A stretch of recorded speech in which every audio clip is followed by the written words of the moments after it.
እሺ እንዴት ናችሁ? ምዕራፍ 9 ጥሩ እየሄደ ነው። እንግዲህ ምዕራፍ 9 ምንድን ነበረ? ስለ ልኬት ምድቦች ወይ ደግሞ ሜጀሪንግ ዩኒትስ ነው። እንግዲህ ብዙ ነገሮች መለካት እንደምንችል አይተናል። ርዝመት መለካት ችለናል። ክብደትም መለካት ጀምረናል። በቀጣይ ደግሞ ይዘትን ወይ ደግሞ ቮሉም እንለካለን። አሁን እንግዲህ የጀመርነው ምዕራፍ 9 ሁለተኛ ክፍል ነው። ክብደትን መለካት ነው። እንግዲህ በዚህ በክብደትን መለካት ዛሬ ይህ ትምህርት 9 ነው። ትምህርት 9 ማለት ለክብደት መለካት ሶስተኛው ክፍል ማለት ነው። እንግዲህ በዚህ በክብደት መለካት ላይ በክብደት መለኪያ ምድቦች መካከል ስላሉ ዝምድናዎች አይተናል እና ዋና ዋና የክብደት መለኪያ ምድቦች ብለን ካየናቸው መካከል ምን ምን ነበረ? ቶን የሚባለው ነበረ። ቶን ትዝ ይላችኋል? ከኪሎግራም እና ከቶን ቶን እንደሚበልጥ ተማምነናል። አንድ ቶን ማለት 10 ኩንታል መሆኑን አይተናል። አንድ ኩንታል ደግሞ 100 ኪሎግራም ነው። በግራም እና በኪሎግራም መካከል ያለው ልዩነት ደግሞ አይተናል። 1 ኪሎግራም ማለት 1000 ግራም ማለት ነው እና በተመጣጣኝ ደግሞ 1 ግራም በጣም አነስተኛ የሆኑ ትንንሽ ነገሮችን ለመለካት ሚሊግራም እንጠቀማለን። 1 ግራም ማለት ደግሞ 1000 ሚሊግራም መሆኑን አይተናል። ይህ እነዚህ በክብደት መለኪያ ምድቦች መካከል ያሉ ዝምድናዊ ናቸው። ይህም በሚመለከት የተሰጠን የቤት ስራ አለ። እስቲ ወደ ዕለቱ ትምህርት ከመሄዳችን በፊት ለተሰጡት መልመጃዎች መልስ አብረን እናያለን።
እሺ እንዴት ነበር? መልሱ በደንብ ተሰርቷል። በጣም እንደቀለላችሁ ባለሙሉ ተስፋ ነኝ። እንግዲህ ሂሳብን ፍቅር እየተከታተል እንደዚህ ቅልል እያደረግን ዘና እያልን እንሄዳለን። እንግዲህ ዛሬም በክብደት መለኪያ ምድቦች መካከል ስላሉ ዝምድናዎች የጀመርነው ነገር የበለጠ እያሰፋን በተለይ ክብደቶችን እንዴት እንደምንደምር እንደምንቀንስ እናም እንደምናወዳደር እናያለን። እስቲ በሚከተሉት ምሳሌዎች እየተረዳ እንሄዳለን። እኔ ባለፈው የጀመርነው ምሳሌ ነበረ። ይህ ባለፈው የወሰድናቸው ቁጥሮች ናቸው። 2 የስኳር ከረጢቶች እንዳሉን እና በአንደኛው 7 ኪሎግራም ከ300 ግራም እንዳለን በሌላኛው ከረጢት ደግሞ 5 ኪሎግራም ከ600 ግራም እንዳለን አይተናል እና እነዚህ 2 ስኳሮች አብረን ብንቀላቀላቸው ስንት ኩንታል ስንት ይሆናሉ የሚለውን ነገር ለማየት ነበር የሞከርነው። ደምረናቸው እንግዲህ መደመር ምን ነበር ያደረግነው? መጀመሪያ በቀጥታ ባለበት ሁኔታ ነበር የደመርነው። ያኛው በጣም ቀሎን የሰራነው ምክንያቱም ምንድነው 300 ግራም እና 600 ግራም በቀላሉ 900 ግራም መሆኑን አይተናል። 7 ኪሎ ግራም እና 5 7 እና 5 12 ስለሚሆን 12 ኪሎ ግራም ነው። ሁለቱ ስኳር አብረው ቢቀላቀሉ 12 ኪሎ ግራም ከ900 ግራም ይሆናል። አንድ የሚቀጥለው ጥያቄ ደግሞ ይሄ 7 ኪሎ ግራም ከ300 ግራም ስኳር ነበረን፣ ከዚህ ውስጥ 5 ኪሎ ግራም ከ600 ግራም ብሸጥ ወይ ባወጣ ወይ ብቀንስ ምን ያህል ይቀረኛል? አንድ እዚህ ጋር እየደመርን ነበር ያለ ነው። አሁን ደግሞ ወደ ምን እንሄዳለን ማለት ነው? ወደ መቀነስ እንሄዳለን።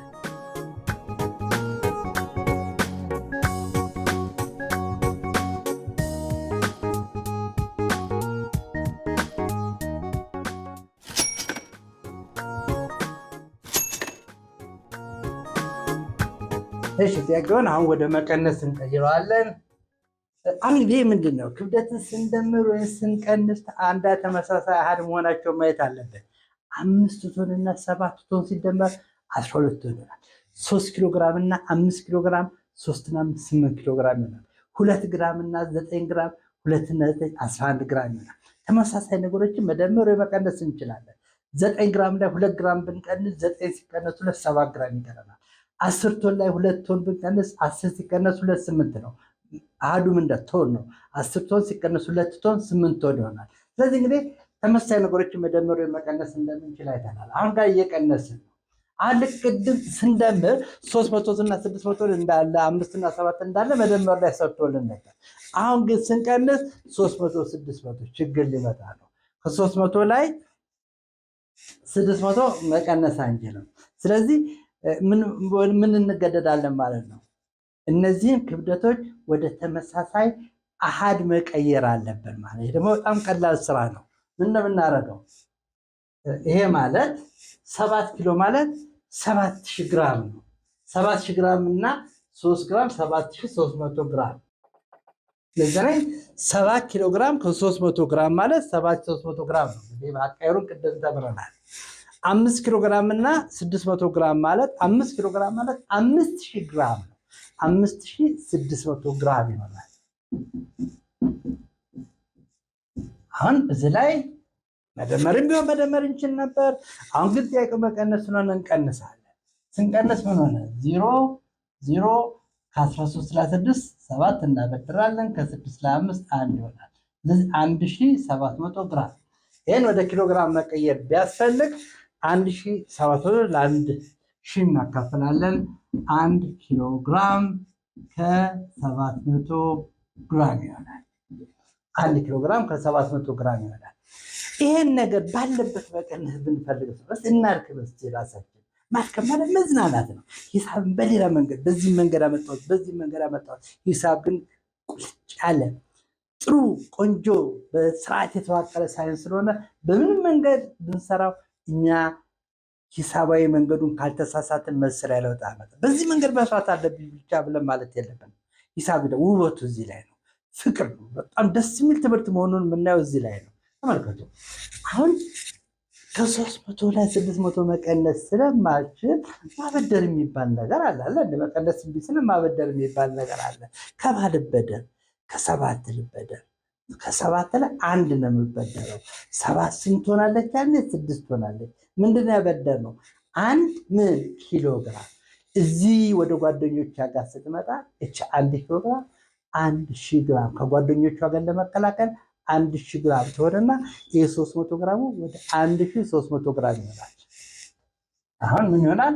6 ኪሎ ግራም ከ1300 ግራም። አያችሁ?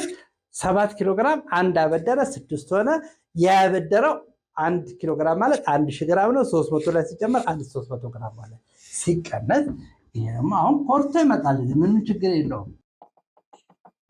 አሁን እየቀነሰ ነው። አሁን ቀላል ነው። እዚህ ጋር ጉልበተኛ ሆኗል። ስለዚህ ከ1300 ላይ 600 መቀነስ ይቻላል። ከ1300 ላይ 600 መቀነስ ቀላል አርትሜቲክ ነው። 0 0 ከ13 ላይ 6 7። ስለዚህ ከ1300 ግራም ላይ 600 ግራም ሲቀነስ 700 ግራም ይቀራል። ከ6 ኪሎ ግራም ላይ 5 ኪሎ ግራም ሲቀነስ 1 ኪሎ ግራም ይሆናል። 1 ኪሎ ግራም ከ700 ግራም። አያችሁ? ልክ ቅድም እንዳመጣ ነው። ስለዚህ በሁለቱም መንገድ መስራት ይቻላል። እንዳለ መደመር መቀነስ ይቻላል፣ ቀይሮ መቀነስ ይቻላል። በሁለቱም ተመሳሳይ ነገር ነው። ተጨማሪ ምሳሌዎችን እንውሰድ ዘና ለማለት ዋው ኮሜት ዘንድሮ ከኬጂ ጀምሮ እስከ 6ኛ አደገች በለኛ። እውነትም አደገች። ኮሜት ተፈለገች። አሁን የሁሉም ናት። በአጸደ ሕፃናት የልጆውን ማስተዋል ኮሜት ያግዘዋል። ወደ አንድም ሲገፉ፣ ሁለተኛም ሲያልፉ፣ ወደ 3 ሲዘሉ፣ ለአራተኛ ክፍሉ፣ አምስተኛም ላሉ፣ አልፎም 6ኛ ከች እንግሊዘኛ፣ ከተፍ ማትማቲክስ፣ አካባቢ ሳይንሱ፣ አማርኛ ራሱ ሁሉም ካስቴር ነጋ። ኮሜት በጣም ሸጋ። ከኮሜት ጋር ያጥኑ። 7ኛም ሆኑ፣ 8ም ደረሱ፣ 9 ገሰገሱ፣ 10ም አለፉ፣ 11ም ገፉ፣ 12ም ገቡ። አጋዥ ነው ከልቡ በሁሉም ደረጃ። ኢኮኖሚክስ ፍርጃ፣ አማርኛው ጠጣር፣ እንግሊዝኛው ጣር፣ ኬሚስትሪው ፈንጂ፣ አንተ ያለ ባዮሎጂ፣ እግዞ ስነ ዜጋ፣ ጂኦግራፊው አደጋ፣ ሂሳብ ናላዞረ፣ ሂስትሪው ጠጠረ፣ ፊዚክስ አስቸገረ። ምንድነው መፍትሄው? ይሄው ኮሜት ሰፕሊሜንተሪ ቡክ አወቅና ዘንድሮ በተማሪ አይምሮ ኮሜት ተጨምሮ። ኮሜትን ሲገዙ ከመጽሐፍቱ ጀርባ የአስቴር ነጋ አርማ መኖሩን ያስተውሉ። ይህ አርማ ከሌለም የአስቴር ነጋ አይደለም። አስቴር ነጋ አሳታሚ። እሺ እንግዲህ አሁን ዘና ለማለት ደግሞ ተጨማሪ ምሳሌዎችን እንወስዳለን። ምሳሌዎችን በቀጥታ ከመጽሐፉ ነው የምንወስደው። እንግዲህ ባለፈው እንደነገርኳችሁ ይህን ትምህርት ስናስተምር የምንጠቀምባቸው መጽሐፍት አሉ። ሂሳብን ከመምህር ዘነበ ደነቀ ጋር መጽሐፍ 1 አለ፣ መጽሐፍ 2 አለ፣ መጽሐፍ 3 አለ። አሁን ደግሞ ለጂኦሜትሪ የምንጠቀመው መጽሐፍ 4 ሂሳብን ከመምህር ዘነበ ደነቀ ጋር መጽሐፍ 4 ነው የምንጠቀመው። ምሳሌዎችን ከዛ እንወስዳለን።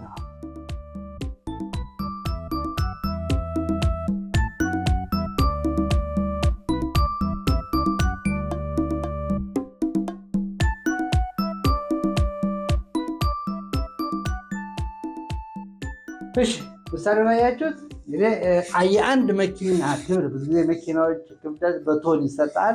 የአንድ መኪና ክብደት 7 ቶን ነው።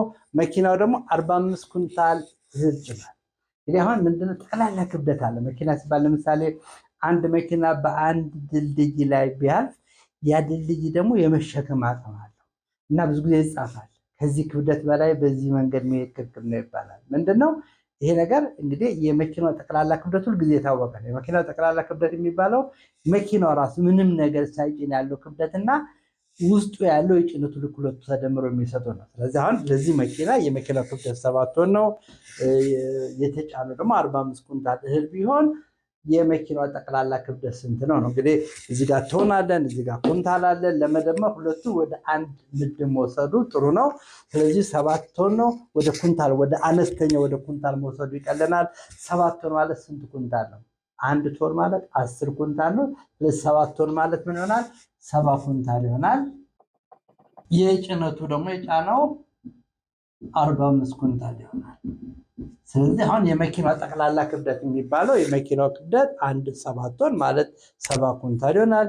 የጫነው 45 ኩንታል ነው። አብረን ስንደምረው ምን ይሆናል? አሁን የመደመር 5 7 4 11 ይሆናል። 115 ምን ሁልጊዜ ምድቡን መጻፍ አለበት። 115 ኩንታል ይሆናል ማለት ነው። እስቲ ደግሞ አንድ ተጨማሪ ምሳሌ እንውሰድ። እሺ የአንድ ህፃን ልጅ ክብደት 3.5 ኪሎ ግራም ነው። ከ3 ዓመት በኋላ የህፃኑ ክብደት 12.8 ኪሎ ግራም ቢሆን የህፃኑ ክብደት በስንት ኪሎ ጨመረ? እንግዲህ ሲወለድ 3.5 ነው። ከ3 ዓመት በኋላ 12.8 ስለሆነ ለማወቅ ምን ነው የምናደርገው? መቀነስ ነው አይደል? አሁን ያለው ክብደት 12.8 ኪሎ ግራም ነው። ሲወለድ ስንት ነው? 3.5 ኪሎ ግራም ነው። ስለዚህ የምናደርጋለን እንቀንሳለን። ግልጽ ነኝ? ሲወለድ 3.5 ነው። አሁን 12.8 ነው።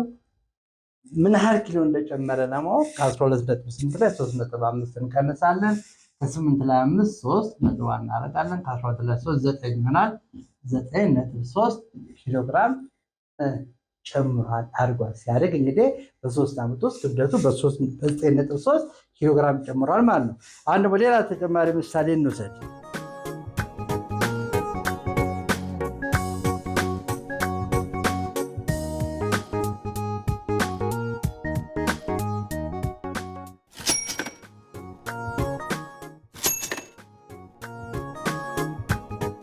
እሺ የሚቀጥለው ከ57 ኩንታልና ከ6 ቶን ማንኛው ከባድ ነው? ማንኛው ይበልጣል? ከ57 ኩንታልና 6 ቶንም ማወዳደር ማለት ነው። እንግዲህ ምን ብያቸዋለሁ? በእነዚህ የክብደት መለኪያ መሳሪያ መካከል ያለውን ዝምድና እናያለን። ለመደመር ወይ ለመቀነስ አንድ አይነት ምድብ ቢሆኑ ይመረጣል። አሁን እዚህ ጋር ግን ለማወዳደር እንዲመቸን ወዴት መቀየር ይቀለናል? ኩንታል አነስተኛ ነው፣ ቶን ትልቅ ነው። 6 ቶኑ ወደ ኩንታል መቀየር ይቀለናል። 1 ቶን ማለት ስንት ኩንታል ነው?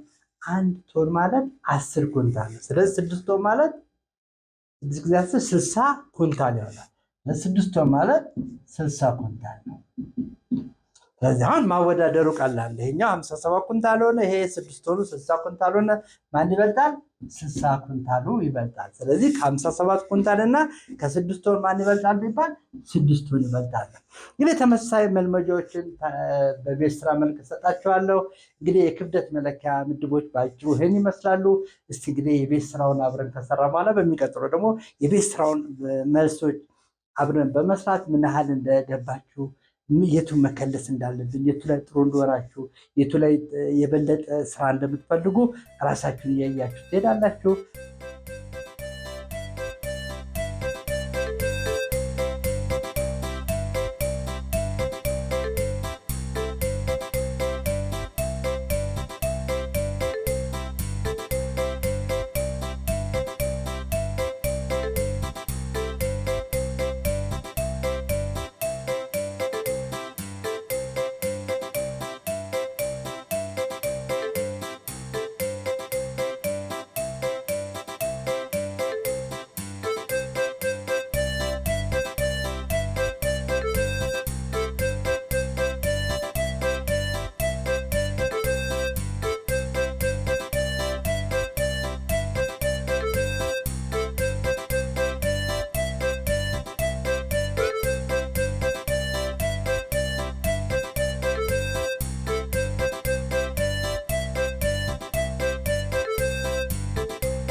አብራችሁ ስለነበራችሁ አመሰግናለሁ። ይህን ትምህርት የበለጠ ለመከታተል የዩቲዩብ ቻናል ዘነበ ደነቀ የሚለውን ሰብስክራይብ በማድረግ የዚህ የሂሳብ ትምህርት ቤተሰብ መሆን ይቻላል። በተጨማሪ ሂሳብን ከመምህር ዘነበ ደነቀ ጋር የሚሉትን መጽሐፍት መጠቀም ይቻላል። መጽሐፍቱን በየመጽሐፍ መደብሩ ይገኛሉ። ለገሃድ አፋር መጽሐፍ መደብር 4 ኪሎ ከቅድስት ሥላሴ ዩኒቨርሲቲ ህንፃ መሬት ላይ ቤስ መጽሐፍ መደብር አለ። 4 ኪሎ ዩኒቨርሳል ቤተ መጽሐፍት ላይ ይገኛል። ዩኒቨርሳል ቡክሾፕ። በተጨማሪ በየመጽሐፍት መደብሩ ታገኛላችሁ። እንግዲህ እነዚህ መጽሐፍት በመጠቀም የበለጠ ትምህርቱን ማሻሻል ይቻላል። አብራችሁ ስለነበራችሁ አመሰግናለሁ። ፓወር ፕሮብሌም ሶልቨር ቡክስ ከአስቴር ነጋ አሳታሚ። ቺርስ! ይኸውና ፓወር በየአይነቱ ለ78 ፓወር ነው ጉልበቱ፣ ለ9 ለ10 ፓወር ነው ፓወሩ፣ ለ11 ለ12 ፓወር ደረሰለት። በተማሪ አይምሮ ፓወር ተጨምሮ ሲያጠኑ ደስ ይላል፣ ሲፈተኑም ቀላል። ፓወር ምን ተስኖ ግልጥልጥ ያለ ኖት በደንብ የተብራራ ጥራቱ የሚያኮራ ጠንቀቅ ያለ ስራ ከዚህ መጽሐፍ ጋር ልጆን ያገናኙ ልክ እንደተመኙ በፓወር ታግዞ ወደ ኮሌጅ ጉዞ ፓወር ፕሮብሌም ሶልቨር ከአስቴር ነጋ አሳታሚ።